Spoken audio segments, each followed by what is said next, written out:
Kami mempersembahkan renungan Santapan Rohani, terjemahan dari renungan Our Daily Bread.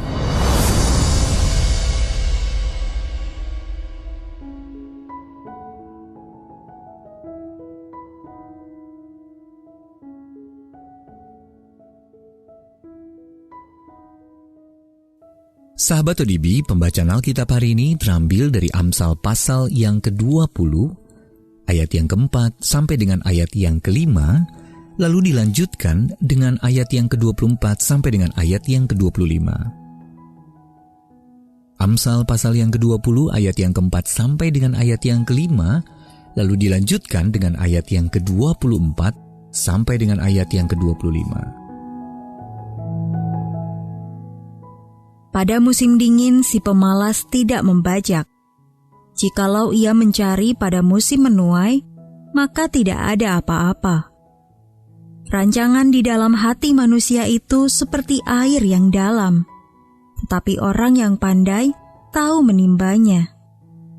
Langkah orang ditentukan oleh Tuhan, tetapi bagaimanakah manusia dapat mengerti jalan hidupnya? Suatu jerat bagi manusia ialah kalau ia tanpa berpikir mengatakan kudus, dan baru menimbang-nimbang sesudah bernazar. Ayat mas renungan hari ini terambil dari Amsal pasal yang ke-20 ayat yang ke-5. Rancangan di dalam hati manusia itu seperti air yang dalam. Renungan hari ini berjudul Air yang Dalam, ditulis oleh Patricia Rayburn. Pada tahun 1992, Bill Pinkney berlayar seorang diri mengelilingi dunia dan menempuh rute yang sulit dengan mengitari sejumlah tanjung besar di belahan bumi selatan yang berbahaya. Ia melakukannya demi suatu maksud mulia, yaitu untuk mengilhami dan mendidik anak-anak, termasuk murid-murid di bekas sekolah dasarnya di kawasan kumuh kota Chicago. Tujuannya untuk menunjukkan seberapa jauh mereka dapat melangkah jika mereka tekun belajar dan memegang komitmen, kata yang digunakan Bill untuk menamai kapalnya. Saat Bill membawa anak-anak sekolah berlayar di atas kapal komitmen, dia berkata, saat memegang tangkai kemudi kapal itu, mereka belajar tentang arti kendali, pengendalian diri. Mereka belajar tentang kerjasama tim, semua hal dasar yang dibutuhkan seseorang dalam hidup untuk mencapai sukses. Ucapan Pinkney menggambarkan kebijaksanaan Salomo.